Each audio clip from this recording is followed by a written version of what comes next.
রহমতেরি মেঘমালা আর চারিদিক নূর রমজান খোদার দয়ায় হয়ে গেছে মাগফিরাতেরি সামা। আলহামদুলিল্লাহি রাব্বিল আলামিন ওয়াসসালাতু ওয়াসসালামু আলা সাইয়্যিদিল মুরসালিন আম্মা বা'দ ফাআউযু বিল্লাহি মিনাশ শাইতানির রাজীম বিসমিল্লাহির রহমানির রহিম আসসালাতু ওয়াসসালামু আলাইকা ইয়া রাসূলুল্লাহ ওয়া আলা আলিকা ওয়া আসহাবিকা ইয়া হাবিবাল্লাহ আসসালাতু ওয়াসসালামু আলাইকা ইয়া নবিয়াল্লাহ ওয়া আলা আলিকা ওয়া আসহাবিকা ইয়া নূরাল্লাহ।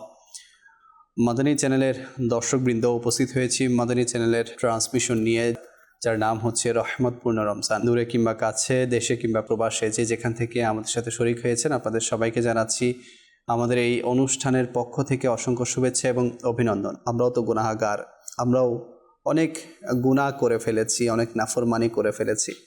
আল্লাহ পাক পুরো রমজানে যাদেরকে মাফ করবেন করেছেন তাদের মধ্যে আমাদেরকেও শামিল করে নিক।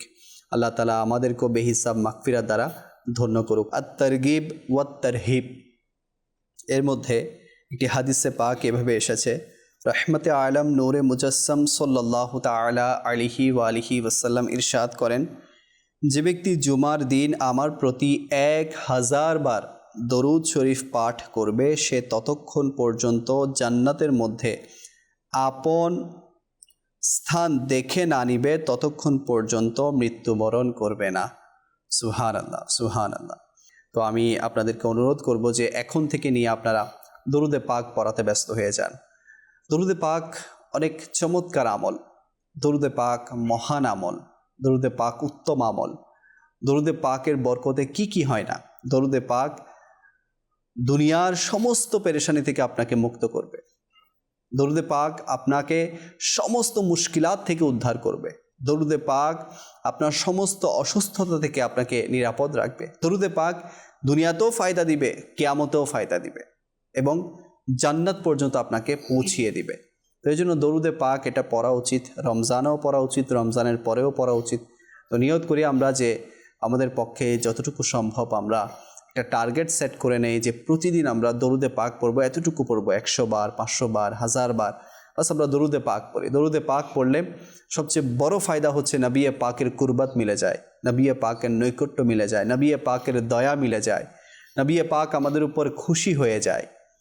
তো আমাদেরকে আল্লাহ পাক দরুদে পাক পড়ার তৌফিক দান করুক। আসুন যে যেখানে আছি আমরা মহব্বত নিয়ে দরুদে পাক পাঠ করি। সল্লু আলাল হাবিব সাল্লাল্লাহু আলা মুহাম্মদ সাল্লাল্লাহু আলাইহি ওয়াসাল্লাম সালাতান ওয়া সালামান আলাইকা সাইয়্যিদি সাইয়্যিদি ইয়া রাসূলুল্লাহ। আজকে আমাদের সাথে উপস্থিত আছেন আমাদের সুলাইমান মাদানী ভাই। কেমন আছেন হুজুর? মাশাআল্লাহ, অনেকদিন পর আমাদের সাথে নাত খাই হিসেবে যুক্ত হয়েছেন আমাদের মাশাআল্লাহ সজীব ভাই। কেমন আছেন হুজুর?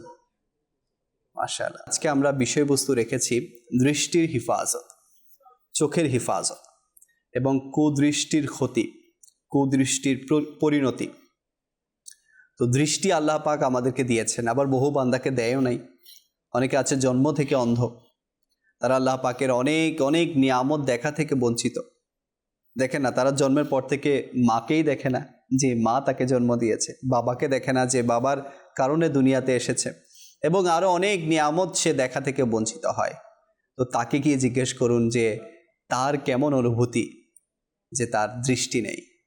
আর আমাদেরকে তো আল্লাহ পাক সহি সালামতের দৃষ্টি দিয়েছেন, আমাদের দৃষ্টিকে সালামত রেখেছেন, চোখকে সালামত রেখেছেন। তো এর হিফাজতও করা উচিত, এই ব্যাপারে সতর্কও থাকা উচিত। দৃষ্টির হিফাজতের বিষয়ে কোরআন ও আহাদিসে এবার মধ্যে কি বলা হয়েছে ইনশাআল্লাহুল কারীম আজকে আমরা মোবালিকে দাওয়াত ইসলামী থেকে আলোচনা শুনবো। আসুন দেরি না করে একটি সজীব ভাইয়ের কাছ থেকে হামদে বারি তাআলা শুনে আসি, এরপর ইনশাআল্লাহ আমরা আলোচনার দিকে অগ্রসর হব।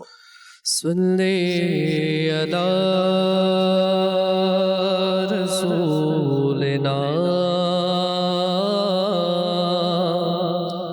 صلی علی محمد صلی علی حبیبنا صلی علی محمد हम भी मदीने जाएंगे आज नहीं तो कल सही हम भी मदीने जाएंगे, आज नहीं तो कल सही आका हमें बुलाएंगे, प्यारे आका हमें बुलाएंगे, आज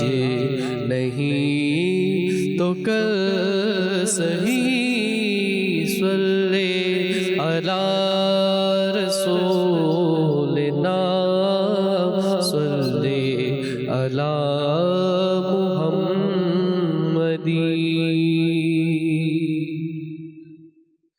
দেখতে চায় হৃদয় তোমায় সুবহানু,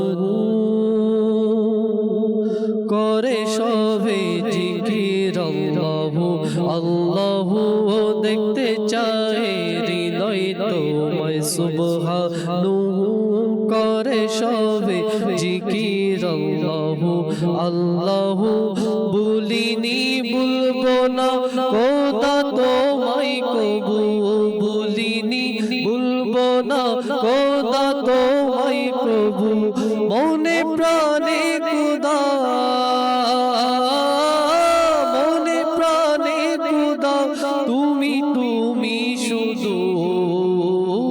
আল্লাহু আল্লাহু আল্লাহু আল্লাহু আল্লাহু আল্লাহু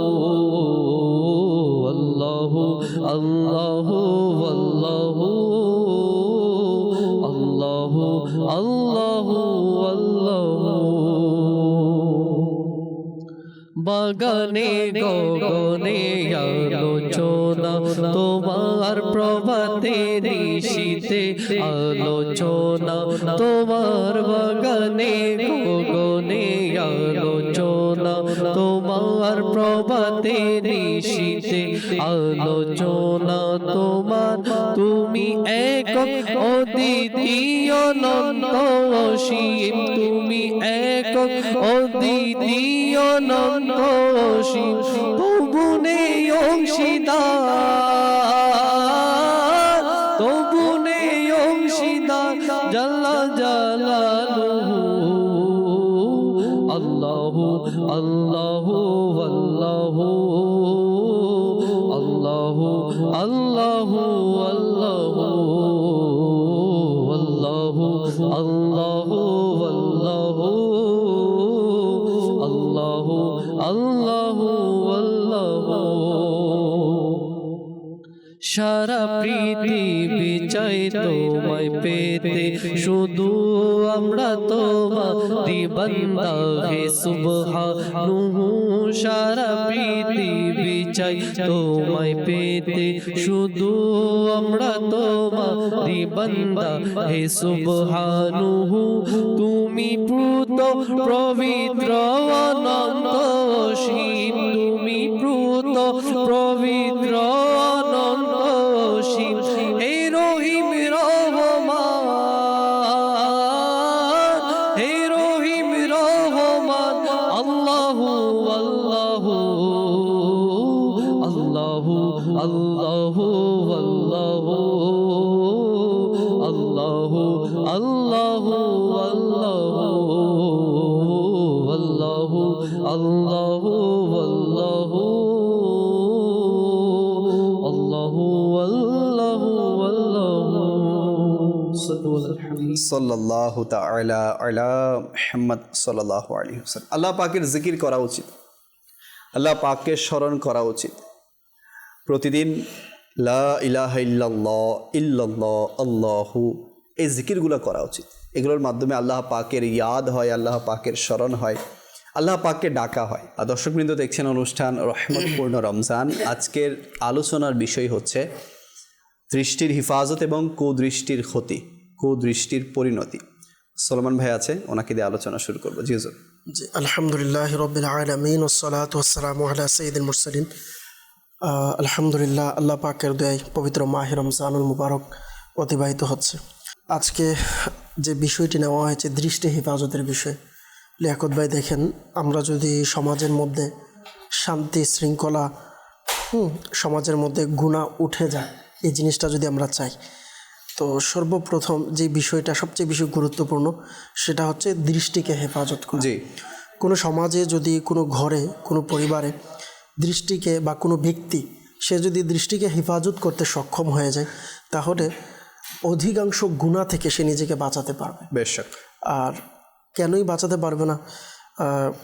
কারণ মানুষের পুরো শরীরের সাথে, প্রত্যেকটা অঙ্গ প্রত্যঙ্গের সাথে, বিশেষ করে আমরা যদি দেখি অন্তরের সাথে, মানুষের সর্বপ্রথম গুনাহের ক্ষেত্রে কিন্তু অন্তরে খেয়াল আসে, একটা বিষয়ের খেয়াল আসে, চিন্তা আসে, এরপরেই কিন্তু এই জিনিসটা কাজটা সম্পাদন হয় বা কাজটা করার জন্য মানুষ আগ্রহ হয়। জি, সর্বপ্রথম কিন্তু দিলের মধ্যে এটার একটা খেয়াল আসে, যেই কোনো বিষয় আগে অন্তরে খেয়াল চলে আসে, এরপরে কাজ হয়। তো সেম আপনি যদি চিন্তা করেন, অন্তরে খেয়াল আসার আগে সর্বপ্রথম যে বিষয়টা কাজ করে এটা হচ্ছে চোখ। চোখে দেখা। চোখ দেখা সর্বপ্রথম যে কোনো বিষয় আগে চোখে দেখে, তারপরে মনের মধ্যে আসে, এরপরে এটার চিন্তা আসে পজিটিভ নেগেটিভ, এরপরে এই জিনিসটা মানুষ তার হাত দ্বারা দেখার পরে মানে অনুভূতিটা জাগে। জি জি। তাহলে এই যে দেখা বা দৃষ্টি, এটা যে কত বড় গুরুত্বপূর্ণ এটা থেকে আমরা বুঝতে পারি। আপনি যদি দেখেন মহান আল্লাহ পাক রব্বুল আলামিন সূরা নূর, আপনি সূরা নূরের মধ্যে আল্লাহ পাক স্পেশাল যারা মুমিন পুরুষ রয়েছেন তাদেরকেও, আবার মুমিন মহিলা যারা রয়েছে তাদেরকেও আলাদাভাবে উল্লেখ করেছেন। অন্যথায় আপনি বিভিন্ন আহকাম আছে যেটা শুধুমাত্র আল্লাহ পাক পুরুষকে উল্লেখ করে বলেছেন। আচ্ছা, পুরুষকে উল্লেখ করে বলে ওলামায়ে কেরামগণ, মুফাসসিরিনে কেরামগণ এটার থেকে তখন মাসালা বের করে যে পুরুষকে উল্লেখ করে বললেও এটা সকলের জন্য আম হয়, যেহেতু পুরুষ মহিলাদের থেকে আফজল কিছু ক্ষেত্রে বলা হয়ে থাকে। তো অনেক সময় শুধু পুরুষের ক্ষেত্রে ব্যবহার করা হয় জামার সিগা, তো এটার মধ্যে সবাইকেই উল্লেখ করা হয়। কিন্তু স্পেশালভাবে আল্লাহ পাক রব্বুল আলামিন পুরুষকেও বলেছেন, আবার মহিলাকেও বলেছেন এই দৃষ্টির হেফাজতের বিষয়ে। আর আপনি যদি দেখেন আবার কোন সূরাতে, সূরা নূর। হ্যাঁ, নূর মানে আলো। আপনি তাহলে বোঝা যায় চোখের আলোর এটাও একটা মাধ্যম দৃষ্টি হেফাজত করা। হ্যাঁ, চোখের মধ্যে নূর আসবে, চোখের প্রশান্তি আসবে, এটাও দৃষ্টি হেফাজতের মাধ্যমে।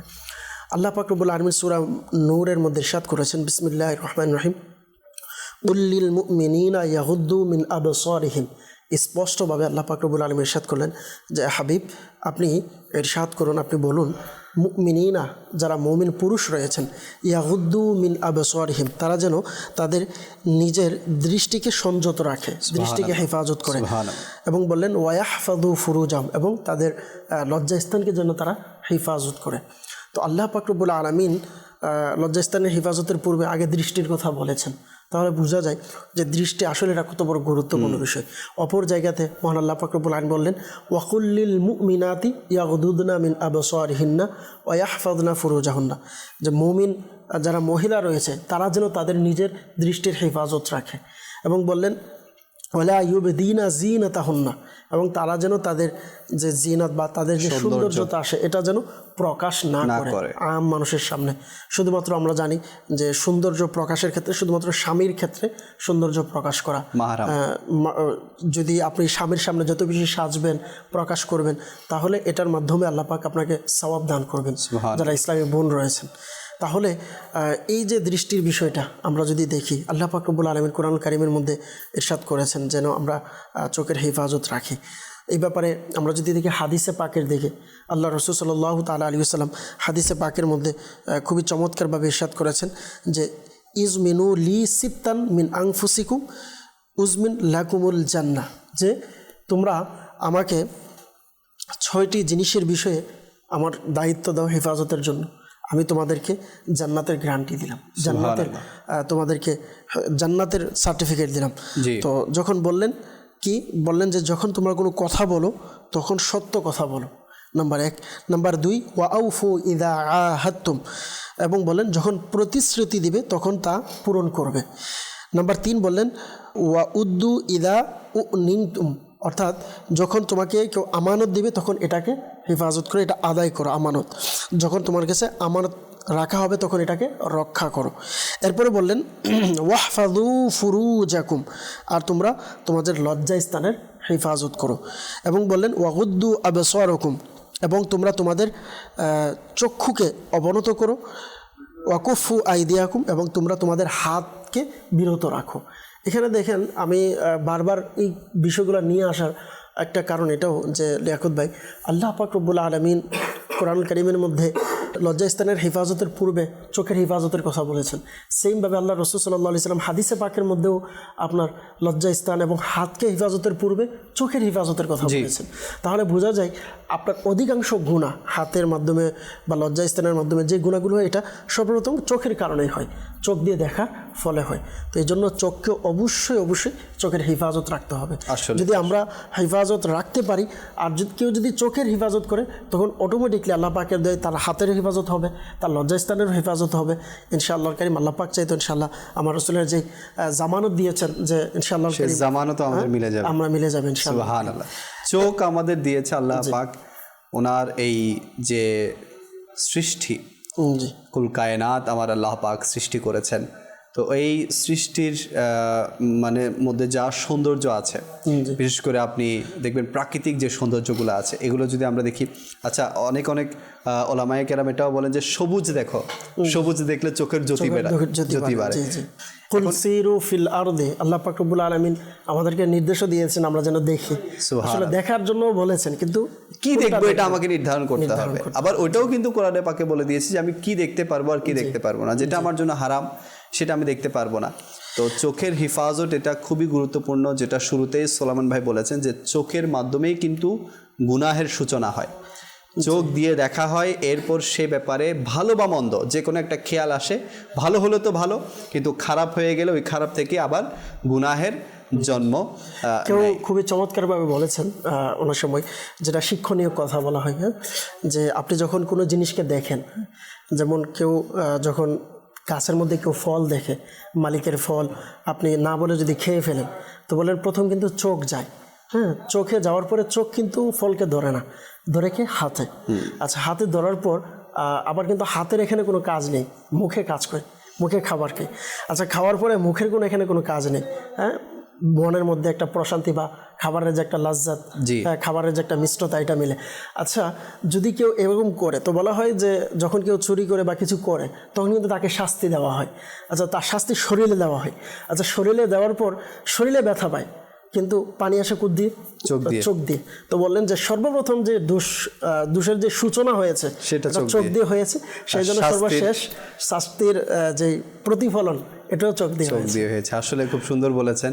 তো চোখ হিফাজত থাকলে চোখে পানিও পড়বে না। জি। আর চোখের পানি পড়া কিন্তু ভালো জিনিস, যদি সেটা খোদার ভয়ে হয়, হ্যাঁ, ইশকে রাসূলের মধ্যে হয়, তাহলে চোখের। আচ্ছা, এটাও একটা বিষয়, এটাও আলোচনার বিষয় যে অনেক সময় দেখবেন চোখ এমন বিষয় দেখতেছে শুধু গুনাহ গুনাহ গুনাহ গুনাহ গুনাহ, তখন রবের খৌফের আলোচনা হলেও তার চোখ দিয়ে পানি আসে না।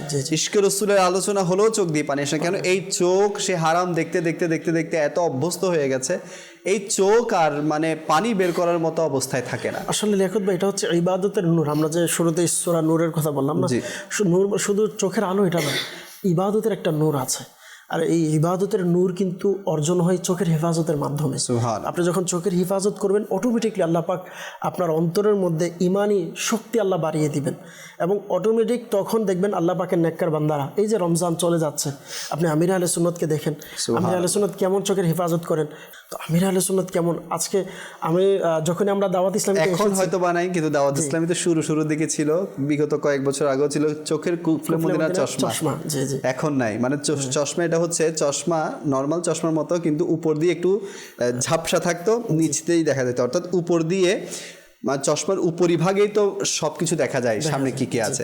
ওইটা যখন ঝাপসা থাকে তখন জাস্ট নিচের পার্ট দিয়ে ওই নিচের অংশ দেখা যায়, এতে করে আপনার গুনাহের হেফাজত, যেটা শুধুমাত্র আপনার প্রয়োজনে যতটুকু দরকার হাঁটার জন্য ততটুকু দেখা যায়। তো এই ক্ষেত্রে করে মানে সামনে যদি বেগানা মহিলাও হেঁটে যায়, সেটা আমার নজরে কম আসে। তো এটা বিগত কয়েক বছর আগেও ছিল, এখন যেহেতু মানে অনেকের আসলে এটা বুঝে আসবে না, এই জন্য আমিরুল সুন্নাত আসলে যুগের সাথে তাল মিলিয়ে যেটা যখন উনি মনে করেছেন যে না এটা এখন হয়তো বা, কিন্তু এখনও কর্নেওয়ালারা করে। জি, অনেক ইসলামী ভাইদেরকে আমি দেখি যে ওরা কিন্তু এখনও কুফলে মদিনার চশমা ব্যবহার করে থাকে। আচ্ছা, ব্যবহার না করলেও ওই যে যেটা বলছি যে আমিরুল সুন্নাতকে যদি আমরা দেখি যে ওনার ম্যাক্সিমাম দৃষ্টি নিচে থাকে, ম্যাক্সিমাম সময় দৃষ্টি নিচে থাকে। তো এই অবস্থা আমাদের হওয়া উচিত, কেননা দেখার মাধ্যমেই আপনার দিলের মধ্যে আসার হয়, আর এই আসারের মাধ্যমেই গুনাহের আপনি যে আমির আহলে সুন্নতের কথা বললেন, এখন দেখেন আমির আহলে সুন্নত কেমন খৌফে খুদাওয়ালা। আজকে এখন রমজান চলে যাচ্ছে, প্রতি বছর আমরা প্রতিনিয়ত দেখি মাদানী মুজাকারায় আখিরাতের কথা হলে কান্না করে, চোখে পানিও আসতেছে। আজকে এত বছর বয়স হয়ে গিয়েছে, 78, আল্লাহ চাইতো এই রমজান। তো এই যে আমির আহলে সুন্নত এখনও রমজান চলে যাবে শুধু এটা ভেবে, আর যখন আলভিদা এর কালাম পড়ে এখনও পর্যন্ত আমির আহলে সুন্নতের কান্না মনে হয় যেন ছোট বাচ্চা ছটফট করে যেভাবে কান্না করে, বাস রমজান চলে যাচ্ছে সেই জন্য কান্না করছে ছটফট। মদিনা যখন ছেড়ে চলে আসে মনে হচ্ছে যেন ছোট বাচ্চা সে তার মাকে ছেড়ে চলে আসছে, যেরকম একটা মানে আছে না যে বেচেন হওয়া, বেকুলতা চলে আসা। তো আমির আহলে সুন্নতের মধ্যে কিন্তু এই জিনিসগুলো আলহামদুলিল্লাহ রয়েছে। আর এটা কেন রয়েছে? এটা ওনার চোখের হিফাজতের কারণেই রয়েছে। আমি আবারও বলছি যে আপনার চোখ যতক্ষণ হিফাজত হবে না, চোখ দিয়ে পানি সহজে আসবে না। হ্যাঁ আসবে, হয়তো বা দুনিয়াবি কোনো কারণে আপনার চোখ দিয়ে পানি আসবে, কিন্তু দিনই যে বিষয়গুলো আছে, বিশেষ করে আল্লাহ পাকের ভয়ে কান্না আসা, নবী পাকের মহব্বতে কান্না আসা, এগুলো কিন্তু খুব কম মানুষেরই নসিব হয়। আর এটা যদি মিলে যায় তাহলে এর চাইতে সৌভাগ্যের বিষয় আর কিছু হতে পারে না। जिसको रोना मिल गया उसको सब कुछ मिल गया। সুবহান আল্লাহ, জো রোতা হ্যায় উসকা কাম হোতা হ্যায়। তো এই জন্য চোখ দিয়ে বিভিন্ন ফুজুল জিনিস না দেখে আমার মনে হয় কান্না করাই উত্তম। যেহেতু রমজান মাস চলছে, রমজান মাস চলেও যাবে, আর কয়েক দিনের মেহমান রমজান, হয়তো বা মনে হচ্ছে যে এই দিনই তো আসলো, আবারই চলে যাচ্ছে রমজান। কত মানুষ রমজানের আগে প্রস্তুতি নিয়েছিল যে তারাও রমজান পাবে, রমজান কাটাবে, কিন্তু রমজান তাদের নসিব হয়নি। তো এবছরও আমাদের রমজান মিলেছে, জানি না আগামী রমজান আমাদের নসিবে থাকবে কি না, আমাদের মধ্য থেকে কারো দুনিয়া থেকে রুখসাত হয়ে যাবে কি না, এটাও আমরা জানি না। তো বাস এই রমজানে আল্লাহ পাক যাদেরকে ক্ষমা করেছে তাদের অন্তর্ভুক্ত আমাদেরকে করে নিক। কারি হাসান ভাই আমাদের সাথে যুক্ত হয়েছেন। হুজুর, দৃষ্টির হিফাজত নিয়ে আলোচনা চলছিল, মাশাআল্লাহ সোলান ভাই বেশ কিছু আলোচনা করেছেন। আমি ইনার সাথে একটা অ্যাড করতে চাচ্ছি। দৃষ্টির হেফাজত, আমরা তো ফুজুল বা যেগুলোর প্রতি দৃষ্টি দেওয়া না জায়েজ রয়েছে, গুনাহ রয়েছে, কতগুলো জিনিস আছে যেগুলোর প্রতি দৃষ্টি দেওয়া জায়েজ, দেখা জায়েজ। তো ইমাম গাজ্জালি রহমতুল্লাহ তাআলা বলেছেন যে জিনিসগুলো দেখাও জায়েজ আছে, কিন্তু অনেক সময় এই জিনিসগুলো দেখার কারণে আমার আপনার অন্তরের মধ্যে কুমন্ত্রণের সৃষ্টি হয়। কিছু জিনিস আছে মনে জায়েজ দেখাও, এটা আমাদের জন্য ইনি মানে নিষেধ করেছেন। কারণটা হচ্ছে আমরা যখন বিভিন্ন কিছু বারবার দেখতে থাকবো, এটা অপ্রয়োজনে দেখতে, প্রয়োজন হলে দেখা যাবে, অপ্রয়োজনে আমি জায়েজ জিনিসও দেখতে থাকি। নামাজের মধ্যে যখন আমি দাঁড়াবো তখন ওইগুলো জিনিসগুলো আমার মধ্যে চলে আসবে। তো এটার কারণে বলা হচ্ছে আমার ইবাদতের যে একটা স্বাদ আছে ওইটা আমি পাবো না। তো ইমাম গাজ্জালি রহমতুল্লাহ তাআলা বলেছেন অপ্রয়োজনে জায়েজ জিনিসগুলোর প্রতি দৃষ্টি না দেওয়ার জন্য, এটা আমাদেরকে উৎসাহ করেছেন। মাশাআল্লাহ। যেমন গাড়িতে চলার ক্ষেত্রে বিভিন্ন বিলবোর্ড বা অনেক কিছু থাকে, অনেক বোর্ড লেখা থাকে। তো আমির আহলে সুন্নাত আলহামদুলিল্লাহ আমরা যখন মাদানী মহলে শুরুতে আসছি তখনও দেখতাম বা শুনতাম যে আমির আহলে সুন্নাত এই বিষয়ে কুফলে মদিনার, এটা যেমন নেক আমল রিসালার মধ্যে থাকে না কুফলে মদিনা, তো ওইটাও একটা কুফলে মদিনার, যে আপনি রাস্তাঘাটে চলার ক্ষেত্রে নেক আমলের রিসালার মধ্যে আছে যে দৃষ্টিকে হিফাজত রাখা, কমপক্ষে 12 বার দৃষ্টিকে নিচে রেখে কথা বলেছেন। এটাও নেক আমলের রিসালার মধ্যে এখনো শামিল আছে। অনেকে আবার দেখবেন বাসে হোক বা ট্রেনে হোক, মাশাআল্লাহ অনেকে ভালো নিয়ত থাকে, আবার অনেকের ইচ্ছা থাকে যে আমি শুধু চতুর্দিকে কি বিলবোর্ড আছে না আছে এগুলো দেখার শৌখিন থাকে, যে আমি এগুলো দেখে দেখে যাব, টাইম পাস তো করতে হবে ট্রাভেলিং এর ক্ষেত্রে। এখন এর মাধ্যমেও কিন্তু আপনার ওই যেটা বললো যে অপ্রয়োজনীয় জিনিস, এটাও দেখতে দেখতে কিন্তু চোখের জ্যোতি কমে যাবে, চোখের নূর কমে যাবে। আর চোখের নূর কমে গেলে আপনার কোনো ভালো কাজে মন বসবে না, ইবাদতের কাজে মন বসবে না। হাসান ভাই। জি, হযরত আলী রাদিয়াল্লাহু তাআলা আনহু বলেছেন, যদি হঠাৎ আমার অনিচ্ছাকৃতভাবে যদি কোনো দৃষ্টি কোনো কিছুর প্রতি পড়েও যায়, এটা পড়ার কারণে আমার সর্বপ্রথম গুনাহটা লেখা হবে না। তো এটা আমার জন্য জায়েজ ছিল, কিন্তু এখন যদি আমি দ্বিতীয়বার আবার নজর দিয়ে দিই, দৃষ্টি দিয়ে দিই, তো এটার প্রতি আমার জন্য গুনাহ লেখা হবে। সাথে সাথে করে মহিলাদের ক্ষেত্রে দৃষ্টি দেওয়ার ক্ষেত্রে আচ্ছা, আরেকটা আসছে, বলা হচ্ছে যদি কোনো দৃষ্টি সুন্দরী মহিলার প্রতি পড়লো, এখন আমি আল্লাহ তাআলার বইয়ে দৃষ্টিটা নামিয়ে নিয়েছি, সরিয়ে নিয়েছি, আর দৃষ্টি দিয়ে নাই, বলা হচ্ছে আল্লাহ তাআলা তাকে ওই বান্দাকে এমন ইবাদত করার সামর্থ্য দিবেন, তৌফিক দিবেন, যে ইবাদতের মাধ্যমে সে ইবাদতের একটা আলাদা মজা অনুভব করবে। শান্তি অনুভব করবে, সে ইবাদত করে সে মজা পাবে, করতে চাবে। তো এটা হচ্ছে দৃষ্টিকে হেফাজত করার একটা কি। তা আমরা অনেকে দেখেন বর্তমান সমাজে ইবাদত করে মজা পাচ্ছি না, তো এটা না পাওয়ার কারণ এটা একটা হতে পারে। হ্যাঁ, দৃষ্টি আমি দিয়ে দিচ্ছি, আবার দ্বিতীয়বার হয়তো দিচ্ছি, তা আমি যদি প্রথমবার ভুলে পড়ে গিয়েছে, এখন যদি দ্বিতীয়বার আমি নামিয়ে নিই, তা আল্লাহ তাআলার দয়ার মাধ্যমে আমি এই ইবাদতের মধ্যে এমন মজা পাবো যেটা আমি অতীত হয়তো কল্পনা করে পাই নাই। এটার জন্য আমাদেরকে অবশ্যই দৃষ্টি কখনো যদি পড়িয়ে যায়, এটার জন্য অবশ্যই সরিয়ে ফেলতে হবে। বেগানা মহিলাদের ক্ষেত্রে অর্থাৎ তাদের উপর যদি, যেহেতু আমরা রোডে ঘাটে চলি, হ্যাঁ, পুরুষদেরকে তো রাস্তায় চলতেই হয়, এদিক সেদিক যেতেই হয়, তো চোখ চলে যেতে পারে। এমন না যে আপনি একেবারে সবসময় চোখকে নিচু করেই হাঁটতে পারবেন, কখনো কখনো তো আপনার চোখ উপরে তুলতেই হবে। নবী করিম রউফুর রহিম সাল্লাল্লাহু আলাইহি ওয়াসাল্লাম অধিকাংশ সময় চোখ নিচু করে চলাফেরা করতেন, কিন্তু যখনই প্রয়োজন হতো তখন তো দেখতেন। তো আমাদেরও দেখার প্রয়োজন পড়ে। তো পড়ার ক্ষেত্রে ধরেন রোডে ঘাটে চলার ক্ষেত্রে যদি কোনো মহিলার উপর চোখ পড়েও যায়, আমরা যাতে দ্রুততার সাথে সেটা সরিয়ে নেই, কেননা এই ক্ষেত্রে আর গুনাহ লেখা হবে না। হ্যাঁ, এর পরবর্তীতে যদি আমার খায়েশ জাগে যে না আমি আবার দেখি, এই ক্ষেত্রে কিন্তু আমার গুনাহ লেখা হবে। দৃষ্টিকে আসলে বলা হয়েছে না যে দৃষ্টি এটা হচ্ছে এত ভয়ঙ্কর, বলা হচ্ছে যে দৃষ্টি হচ্ছে শয়তানের তীর সমূহের মধ্যে একটা তীর। তো যে শয়তানের তীর না, বিষাক্ত তীর বলা হয়েছে। তো সেই ক্ষেত্রে তো আমাদেরকে অবশ্যই এটা খেয়াল রাখতে হবে। এটাই তো, শয়তান তো এটার মাধ্যমে আপনাকে ফাঁদে ফেলাবে। যেমন বিশেষ করে বেগানা মহিলাদের ক্ষেত্রে আপনি যখন দৃষ্টি দিচ্ছেন, সে আপনাকে আরো সাথ দিবে যে আরো তাকাও। এটার মাধ্যমে তার মধ্যে নফসের বিভিন্ন কুকর্মের খেয়াল আসে। এরপর বিভিন্ন রোজা অবস্থায়, লিয়াকত ভাই, রোজা অবস্থায় যেটা বাহ্যিক কিছু গুনাহ আছে অনেকে বেঁচে যায়, আল্লাহ, কিন্তু এই সমস্ত গুণাগুলো থেকে বাঁচাটা কঠিন হয়ে যায় যখন রাস্তাঘাটে চলে। এই গুণাটা হয়তো অন্য কেউ অনেক দেখছে না, মানুষ দেখছে না, অবশ্যই আল্লাহ তাআলা তো দেখছেন। আমার ইন্টেনশন কি, আমার নিয়ত কি, এটা তো রব তাআলা জানেন। তো রোজা থাকা অবস্থায় কিন্তু হয়তোবা আপনি ফিল্ম ড্রামা থেকেও বাঁচতে পারতেছেন যে আলহামদুলিল্লাহ আমি রোজা রাখছি সেই হিসাবে, বা কোথাও গিয়ে নাজায়েজ কোনো কাজ করা থেকেও বাঁচতে পারতেছেন, সব পাচ্ছেন। কিন্তু দৃষ্টি এটা এমন একটা তীক্ষ্ণ বিষয়, যে সূক্ষ্ম বিষয়, যে এটা বাস আপনি এবং আল্লাহর সাথে আপনার সম্পর্ক, অন্য কেউ এটা বুঝবে না আপনি গুনাহ করছেন না করছেন। আল্লাহ, এটাও খেয়াল আল্লাহ আমাদের সবাইকে দৃষ্টির হিফাজত করার তৌফিক দান করুক। আমিন। এখন মাহে রমাদানুল মুবারক চলছে, অনেক মুসলমানকে আপনারা দেখবেন হয়তোবা সিনেমা দেখতে দেখতে টাইমটা পাস করবে, সকাল থেকে সন্ধ্যা টাইম কিভাবে কাটবে। তো সে সিনেমা দেখতে দেখতে টাইমটা কাটিয়ে দেয়, গান দেখতে দেখতে কাটিয়ে দেয়, মিউজিক দেখতে দেখতে কাটিয়ে দেয়, নাটক, ড্রামা, এগুলা ফিল্ম, এগুলো দেখে দেখে সে টাইম পাস করে দেয়। এক তো হচ্ছে এগুলো নাজায়েজ বিষয়, এগুলা দেখছে, এজন্য গুনাহ লিখাই হচ্ছে, সেই সাথে চোখের যে গুনাহ, চোখের গুনাহের মধ্যে সে লিপ্ত হয়ে যাচ্ছে। আমরা মনে করি জিনা মানে হচ্ছে শুধু মানে অবাধ যেটা হারাম মেলামেশা আছে সেটা, কিন্তু চোখের মাধ্যমেও জিনা হয়, চোখের মাধ্যমেও জিনা হয়, এবং চোখের মাধ্যমে কোনো পরনারীকে দেখে তার ব্যাপারে খেয়াল আনাও কিন্তু গুনাহ হয়। তো এই জন্য আমাদের চোখের হিফাজত এটা খুবই খুবই গুরুত্বপূর্ণ। আর বিশেষ করে আপনি যেটা একটা পয়েন্ট বলেছিলেন আমির আহলে সুন্নাতের ক্ষেত্রে, ওটা কিন্তু ওখানে আরও মারাত্মক বিষয়। আপনি মক্কা মদিনায় গিয়েছেন, ওখানে যদি আপনি চোখের হিফাজত না করেন, মক্কা মদিনায় দেখা যায় যে তাওয়াফরত আছেন, এখন তাওয়াফে তো পুরুষ মহিলা একসাথেই তাওয়াফ করে। এখন এমন না যে আপনাকে ছাড় দিয়ে দেওয়া হয়েছে যে আপনি মহিলাদের দিকে চোখ দিতে পারবেন।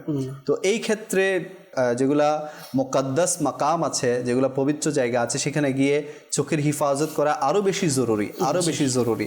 এবং আপনার এই ব্যাপারে আমাদের ইলম না থাকার কারণে আজকে আমরা দেখি যে সেখানে গিয়েও বিভিন্ন ধরনের চোখের গুনাহে লিপ্ত হয়ে থাকে। আজকে আমরা যদি দেখি ইয়াংস্টার যারা বিভিন্ন স্কুল, কলেজ, ইউনিভার্সিটিতে পড়ে, এবং আমাদের দেশের তো সিস্টেম হচ্ছে যে বিশ্ববিদ্যালয়গুলোতে একসাথেই ছেলেমেয়েরা পড়ার ব্যবস্থা। তো সেখানেও কিন্তু আজকে ম্যাক্সিমাম যুবক যাদের কাছে ইলমে দিন নাই, বেশিরভাগ যুবকেরই ইলমে দিন নাই, যারাও দু একজন ক্লাসের মধ্যে থাকে তারা তো নিজেদেরকে বাঁচানোর চেষ্টা করে, কিন্তু ম্যাক্সিমাম যুবক দেখা যায় যে তাদের চোখের হিফাজত হয় না। আজকে চোখের হিফাজত না হওয়ার কারণে আপনি দেখেন সোশ্যাল মিডিয়াতে বিভিন্ন ধরনের দুর্ঘটনার আলোচনাগুলো আসতেছে, যে এই দুর্ঘটনা হচ্ছে, মানে যাই বলেন, পরকীয়া বলেন বা যে ধরনের দুর্ঘটনাগুলো আছে সেগুলো আজকে দেখতে হচ্ছে। তো এই বিষয়ে পুরুষদেরকেও অনেক সময় এই কথাটা আসতে হয় যে শুধু নারীরা কেন চোখের হিফাজত করবে, পুরুষদের জন্য কি চোখের হিফাজত নেই? অবশ্যই দিন ইসলাম উভয় ক্ষেত্রে মানে চোখের হিফাজতের ব্যাপারে আলোচনা করেছে। এমন না যে শুধু মহিলাদেরকে চোখ নিচু করে হাঁটতে হবে, পুরুষদের কোনো লজ্জা শরম না। এখানেও একটা বিষয় থেকেই যায় সুলাইমান ভাই, যে মানে সমাজের মানুষ মনে করে পুরুষদের হায়া থাকা এটা পুরুষদের সৌন্দর্য না, মহিলাদের হায়া থাকবে। তো শুরুতেই কোরআনের আয়াত বললাম যে আল্লাহ পাক স্পেশাল পুরুষকেও বলেছেন আলাদা, স্পেশাল ভাবে নারীকেও বলেছেন। নারীকেও আলাদা করে পুরুষদের ব্যাপারে যে আয়াতটা নাজিল করেছেন আয়াতের শেষ অংশে ইন্নাল্লাহা খবীরুম বিমা ইয়াসনাউন, এটার ব্যাপারে এটা যেটা আমি বলছি এখন হুজুর বলছে না, এখন আল্লাহ তাআলাকে ভয় করা, নিশ্চয় আল্লাহ তাআলা বান্দার সকল কর্মের ব্যাপারে খবর রাখেন। এখন এটার তাফসীরের মধ্যে বলা হয়েছে বান্দা একটা চোখের কোণা দিয়ে দেখতেছে, তো চোখের কোণাটা দিয়ে কেন দেখতেছে, আমি এখন আমার মাথা কিন্তু নিচে দেখতেছি চোখের কোণা দিয়ে, এটা কেন দেখতেছে এটা আল্লাহ তাআলা কিন্তু জানে, অবশ্যই জানে। তো সব এই ক্ষেত্রে আমাদের আমি আপনি যদি আল্লাহ তাআলাকে ভয় করি, স্বাভাবিকভাবে আল্লাহ তাআলাকে ভয় করলে গুনাহ আমার দ্বারা কখনো হবে না। মানুষকে ভয় করলে আমি কোনোভাবেই কি অবশ্যই গুনাহ হয়ে যাবে। এটাই তো আসল জিনিস, এটাই আসল জিনিস যে রবকে ভয় করা। এটা আসলে এত সহজ বিষয় না।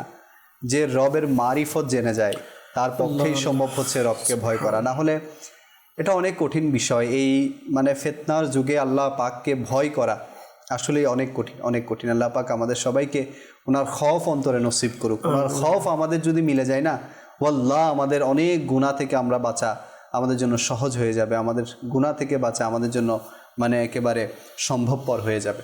ইনশাআল্লাহ আলোচনা আরও হবে। আসুন একটি নাতে মুস্তফা আমরা আমাদের সজীব ভাইয়ের কাছ থেকে শুনে আসি, এরপর ইনশাআল্লাহ আপনাদের কল মেসেজগুলোও নিব এবং প্যাকেজে অনুষ্ঠানে শামিল করব। জি হুজুর।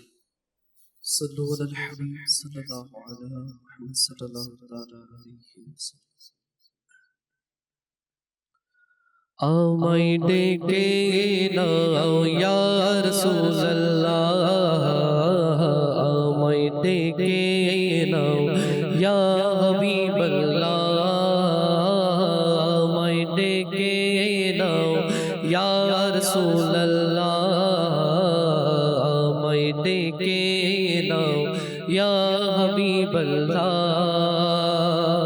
আমিও যাব মদিনায় মনে আশা করেছি, আমিও যাব মদিনায় মনে আশা করেছি, এও বিলাসে নিয়ে আজও আমি বেঁচে রয়েছি। আমায় ডেকে নাও ইয়া রাসূলুল্লাহ, আমায় ডেকে নাও ইয়া হাবিবাল্লাহ, আমায় ডেকে নাও ইয়া রাসূলুল্লাহ। কোনে ধৈর্য ধারণে শেষ পর্যায়ে এসে পড়েছি,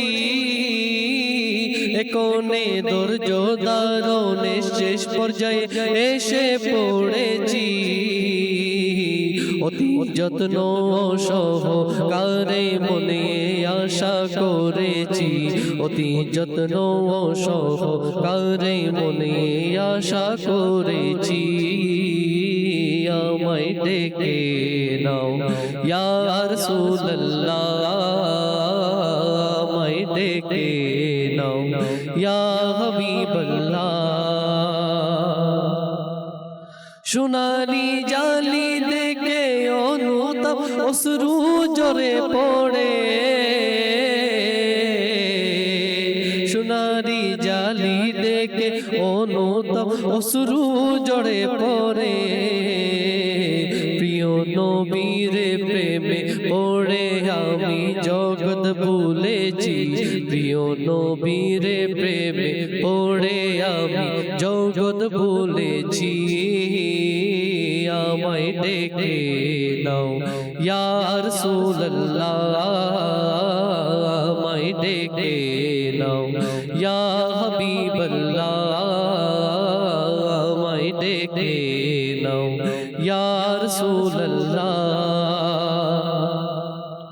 তুমি ছাড়া নাহি মোর মুনিব মোলা তৃতীয় জগতে, তুমি ছাড়া নাহি মোর মুনিব মোলা তৃতীয় জগতে, শুধু তোমার ভালোবাসা আমি অন্তরে রেখেছি, শুধু তোমারই ভালোবাসা আমি অন্তরে রেখেছি আমায় ডেকে নাও ইয়া রাসূলুল্লাহ আমায় ডেকে নাও ইয়া হাবিবাল্লাহ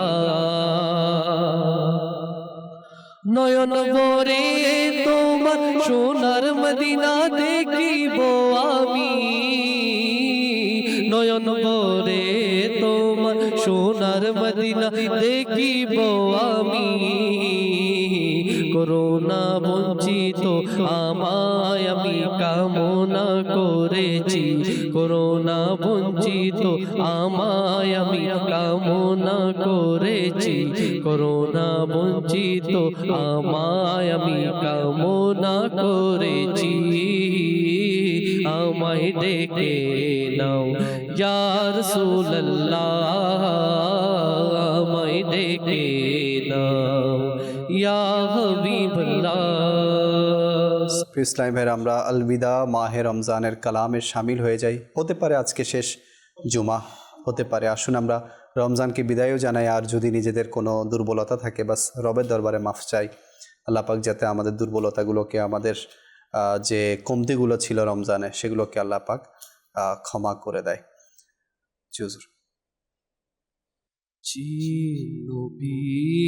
চিনো যে আশিকের প্রাণ চিনো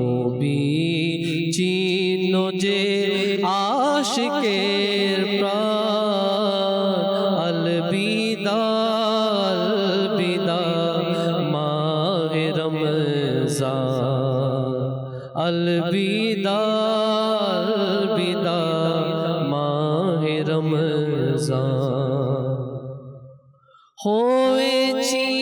হয়েছিলাম খুশি তুমি আসতে ঝুঁকেছি লোনি বদতে হয়েছিলাম খুশি তুমি আসতে ঝুঁকেছি ইবাদতে আয় এখন অন্তরে সুখের বান আলবিদা আলবিদা মাহে রমজান আলবিদা আলবিদা মাহে রমজান মরেছি ছিল কি যে বাহার বেড়েছিল নামাজি কাতার মসজিদে এসেছিল কি যে বাহার বেড়েছিল নামাজির কাতার নামাজের পেরো না হলো নামাজের পেরো না হলো আলবিদা আলবিদা মাহে রমজান আলবিদা আলবিদা মাহে রমজান তোমার আশিক কাঁদছে অজর নয়নে মর্মাহত হয়ে আছে সকলে তোমার আশিক কাঁদছে অজর নয়নে মর্মাহত হয়ে আছে সকলে বিদায় বেতায় বিদুল প্রাণ আলবিদা আলবিদা মাহে রমজান আলবিদা আলবিদা মাহে রমজান। আল্লাহু আকবার। রমজান এসেছিল কিছুদিন আগেই, আমাদেরকে মাফ করানোর জন্য, রমজান এসেছিল আমাদেরকে পবিত্র করার জন্য, রমজান এসেছিল ইবাদতের স্বাদ বাড়ানোর জন্য। দেখতে দেখতে আমরা রহমত মাগফিরাতের দশকগুলো শেষ করে নাজাতের দশকে পৌঁছে গেছি এবং খুব শীঘ্রই আমরা রমজানকে বিদায়ও দিয়ে দিব। রমজানে অনেকের মৃত্যু হয়েছে। কিতাবের মধ্যে ওলামায়ে কেরাম লিখেছেন যে রমজানে যারা মৃত্যুবরণ করে তাদেরও বড়ই ফজিলত আছে। জানি না আমাদের মৃত্যু কখন লেখা আছে, কোন হালতে লেখা আছে, কোন দিনে লেখা আছে, কোন অবস্থায় লেখা আছে। আল্লাহ পাক আমাদের উপর যেদিন রাজি থাকবেন ওই অবস্থায় যাতে আমাদের মৃত্যুটা হয়, মৃত্যুটা যাতে সুন্দর হয়, রমজান মাসটা যাতে আমাদের মৃত্যুর সময় মিলে যায়, জুমার দিন যাতে আমাদের নসিব হয়ে যায়, শবে কদর যাতে আমাদের নসিব হয়ে যায়। আল্লাহ পাক আমাদের সবাইকে সুন্দর ক্ষমার সাথে, ইমানের সাথে মৃত্যু নসিব করুক। মাহে রমজান বারবার নসিব করুক, বারবার নসিব করুক। সৌভাগ্যবান তারাই যারা রমজান পেয়েছে এবং নিজের গুনাহগুলোকে মাফ করাতে পেরেছে। দুর্ভাগা তারাই যারা রমজান পেয়েছে কিন্তু নিজের গুনাহগুলোকে মাফ করাতে পারেনি। আমরা আল্লাহ পাকের কাছে বাস নিজের গুনাহের জন্য অনুতপ্ত হই। সামনেও কিছু বেজোর রাত আছে, 27শে রাত সামনে আগমন করবে। তো বাস যে বেজোর রাতগুলো সামনে আসতে চলেছে, আমরা এগুলোতে আল্লাহ পাকের দরবারে ক্ষমা চাই। আল্লাহ পাকের দিকে অন্তরকে ঝুঁকিয়ে দেয়। আমার মাওলা আরহামার রহিমিন, আমার আল্লাহ বান্দাদের উপর বড়ই রহম করনেওয়ালা, বান্দাদেরকে মাফ করনেওয়ালা। শুধু আমার রব এটাই চাই যে বান্দা যাতে মাফ চাওয়ার জন্য আল্লাহ তাআলার দিকে ঝুঁকে যায়, আল্লাহ পাকের কাছে একটু অনুতপ্ত হয়ে যায়। আমার আল্লাহ এটাই চাই। তো বাস রমজান আর কিছুদিনের মেহমান, আমরা রমজানকে কদর করি, রমজানে বেশি ইবাদত করি, জিকির করি, দরুদ পড়ি। আল্লাহ আমাদের সবাইকে তৌফিক দান করুক। কিছু দর্শকের কল আছে, আসুন কলগুলো অনুষ্ঠানে শামিল করি। জি, আমার নাম আল হাসান, আমি একটি নাচ শুনতে চাই, কাছে দেখে নাও প্রিয় নবী। ইনশাআল্লাহ ভাইজান, আমরা কিছুক্ষণ পরই শোনাবো এই কালামটি, আপনি আমাদের সাথেই যুক্ত থাকুন। পরবর্তী কল। ওমর ফারুক, আপনাদের চ্যানেল অনেক ভালো লাগে আমার কাছে। আমার পরিবারের সবাই দেখে আমাদের জন্য দোয়া করবেন যে আমরা যেন আরো দেখতে পারি এই চ্যানেলটা। আল্লাহ তাআলা আপনার এবং আপনার পরিবারের উপর খাস রহমত নাজিল করুক। যেভাবে মাদানী চ্যানেলের সঙ্গ দিচ্ছেন এভাবে লেগে থাকার তৌফিক দান করুক। পরবর্তী কল। আমি রাসূল জেলা থেকে বলতেছি। আমি একটু বলে তুলতে চাই, প্রিয় মহিলা দূরে যাবো কেমন করে। আচ্ছা, আমাদের সাথেই থাকবেন, আমরা কিছুক্ষণ পর কালামটি শোনানোর চেষ্টা করব। পরবর্তী কল। আমি আপনাদের চ্যানেলটা সবসময় দেখি, খুব ভালো লাগে, খুবই সুন্দর লাগে। আমি এই চ্যানেলটা পাওয়ার পর থেকে আমি কি আমাদের পরিবর্তন হয়ে গেছি। আমার এটা না দেখলে আর ভালোই লাগে না। মাশাআল্লাহ, আল্লাহ পাক আপনার সদকায় আমাদেরকে বেহিসাব মাগফিরাত দান করুক। মাদানী চ্যানেল আসলে অনেক বান্দার পরিবর্তনের মাধ্যম। এভাবে মাদানী চ্যানেল দেখতে থাকুন, অপরকেও দেখার দাওয়াত দিতে থাকুন। পরবর্তী কল। নারায়ণগঞ্জ থেকে আমি একটি নাচ শুনতে চাই, প্রিয় নবীর কোকিলা। ইনশাআল্লাহ আমরা শোনাবো, আমাদের সাথে যুক্ত থাকুন। পরবর্তী কল। মোহাম্মদ রিয়াজ, আপনার আমাদের কাছে অনেক ভালো লাগে। আপনার আমরা অনেক কিছু শিখতে পাইছি। আপনারা সবাই আমার জন্য দোয়া করবেন। কে বেহিসাব মাগফিরাত দান করুক। যারা নাতের রিকোয়েস্ট করেছেন একটু পর আমরা শোনাবো, আপনারা আমাদের সাথে যুক্ত থাকুন। একটি প্যাকেজ আছে, যে প্যাকেজের মধ্যে জাকির ভাই আমাদেরকে উপদেশমূলক কিছু কথা বলে থাকেন। আসুন সেই প্যাকেজটি অনুষ্ঠানে শামিল করি। এখন মনে হয় আর না, আল্লাহ শেষ মুহূর্তে সাহায্য পাঠান যেন আপনি বুঝতে পারেন সব কিছু তার হাতেই আছে। তাই শেষ মুহূর্ত পর্যন্ত আশা রাখুন। অনেক সময় হয় আমরা রাস্তার মাঝামাঝি গিয়ে ভরসা ছেড়ে দেই, রাস্তার মাঝামাঝি গিয়ে হাল ছেড়ে দেই, হতাশ হয়ে পড়ি। কিন্তু এমনটা করা উচিত নয়। আপনি শেষ পর্যন্ত চেষ্টা চালিয়ে যান, আল্লাহ তাবারক ওয়া তাআলা আপনার সাথে আছেন। কেননা কোরআনে পাকের সূরা তালাক আয়াত নম্বর 3 মধ্যে আল্লাহ তাআলা ইরশাদ করেন, আল্লাহ বলেন, আল্লাহ যেখান থেকে মানুষ কল্পনাও করতে পারে না সেখান থেকেই রিজিক দেন।